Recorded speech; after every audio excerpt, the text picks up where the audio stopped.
আমাদের বিভিন্ন সময় অনেক কিছুই ট্রান্সলেট করার প্রয়োজন পড়ে। আর এই ক্ষেত্রে কম বেশি আমরা সকলেই Google-এর যে ট্রান্সলেট অ্যাপটি রয়েছে সেটা ব্যবহার করে থাকি। আর আপনি যদি এটা ব্যবহার করে থাকেন তাহলে আপনার জন্য বেশ ভালো একটি খবর অপেক্ষা করছে। কেননা আপনি এখন থেকে Google-এর ট্রান্সলেট যে অ্যাপটি এটাকে iPhone-এর ডিফল্ট অ্যাপ হিসেবে সেট করতে পারবেন। নরমালি আমরা জানি যে Apple-এর যে ট্রান্সলেট অ্যাপটি রয়েছে সেটাতে কিন্তু বাংলা সাপোর্ট করে না।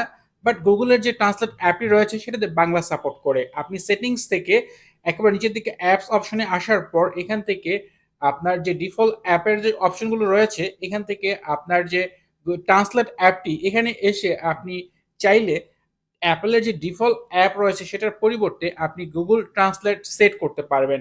এভাবে আপনি সেট করে নিবেন। এরপর নেক্সট এ আপনার যেকোনো প্রয়োজনে যেকোনো ক্ষেত্রে আপনি চাইলে খুব ইজিলি এই Apple-এর যে ট্রান্সলেট অ্যাপটি রয়েছে সেটার পরিবর্তে আপনি Google-এর ট্রান্সলেট অ্যাপটি ব্যবহার করতে পারবেন। চলুন দেখাচ্ছি কিভাবে কাজ করে এটা। আমি এখানে কিছু ইংরেজি শব্দ সিলেক্ট করে নিলাম। তো এখানে কি লিখা রয়েছে ধরেন আমি এটা বুঝতে পারছি না। তো আমার এটার বাংলা করার প্রয়োজন পড়ে। তো সেই ক্ষেত্রে এটাতে অবশ্যই মার্ক করার পর এই নিচের দিকে শেয়ার অপশন পাবেন। এখানে ট্রান্সলেট অপশনে ক্লিক করলেই এট ফার্স্ট এরকমটা আসবে, নেক্সট আর আসবে না। কারণ যেহেতু আমি ১ম এটা করছি তাই এরকমটা শো হচ্ছে। নেক্সট টাইম সরাসরি এই অপশন চলে আসবে। এরপর আপনি এখান থেকে ভাষা যদি বাংলা সিলেক্ট করে নেন তাহলে কিন্তু আপনি যে লেখাগুলো সিলেক্ট করেছেন তার বাংলা লিখা চলে আসবে। এভাবে খুব ইজিলি আপনি যেকোনো ওয়েবসাইট ব্রাউজ করতেছেন সাফারি দিয়ে সেখানে ব্যবহার করতে পারবেন অথবা কোনো লিখা আপনি কপি করেছেন ইংরেজি লেখা সেটাকে কিভাবে ট্রান্সলেট করবেন এখানে তো আমি দেখিয়ে দিলাম।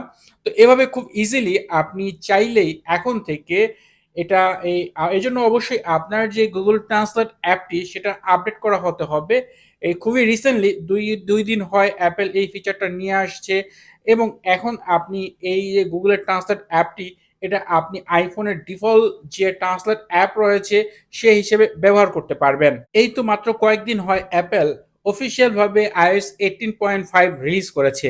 ইতিমধ্যেই কিন্তু Apple তাদের যে iOS 19 রিলিজ ডেট ঘোষণা করেছে সেটা অনেক আগে থেকেও যদিও বাট এটা কনফার্ম করা হয়েছে আসছে জুনের ৯ তারিখে অ্যাপেলের ইভেন্ট অনুষ্ঠিত হবে যেখানে অ্যাপেল তাদের iOS 19 ডেভেলপার বেটা রিলিজ করবে এবং সেপ্টেম্বরে সেটা অফিসিয়ালি রিলিজ করবে।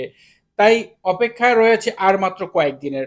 এছাড়া আরো একটা বিষয় হচ্ছে অ্যাপেল iOS 18.5.1 নিয়ে কাজ করছে। কেননা Apple already iOS 18.4.1 signing off করে দিয়েছে। লাস্ট যে ১৯ তারিখে এটা অ্যাপেল করেছে কেননা অ্যাপেল এটা তখনই করে যখন নতুন আরেকটি iOS রিলিজ করার প্ল্যান করে তখন যেহেতু এই iOS 18.4.1 এর পরেই কিন্তু iOS 18.5 তো আপনি যদি এখন iOS 18.5 আপডেট করেন তাহলে কিন্তু আপনি আর ডাউনগ্রেড করতে পারবেন না। মানে হচ্ছে আপনি এখন আর চাইলেই iOS 18.4.1 এ যেতে পারবেন না। তাই যারা আপডেট করে নিয়েছেন তারা সামনের আপডেটের জন্য অপেক্ষা করতে হবে এবং হয়তোবা আমরা খুব শীঘ্রই iOS 18.5.1 দেখতে পাবো। যেহেতু খুবই ছোট একটি আপডেট আসবে, এটা হয়তোবা যেকোনো দিন আসতে পারে। এখনো ডেট কনফার্ম না। বাট এতটুকু ধারণা করা যাচ্ছে যে খুব শীঘ্রই হয়তো অ্যাপেল এটা রিলিজ করবে। আর আসছে জুনে অ্যাপেল যে এই iOS 19 তো রিলিজ করবে। সেই সাথে কিন্তু iOS 18.5 রিলিজ করার পর থেকে এখন পর্যন্ত কিন্তু অ্যাপেল তাদের নেক্সট যে বেটা আপডেট iOS 18 এর এটা কিন্তু এখন পর্যন্ত রিলিজ করেনি।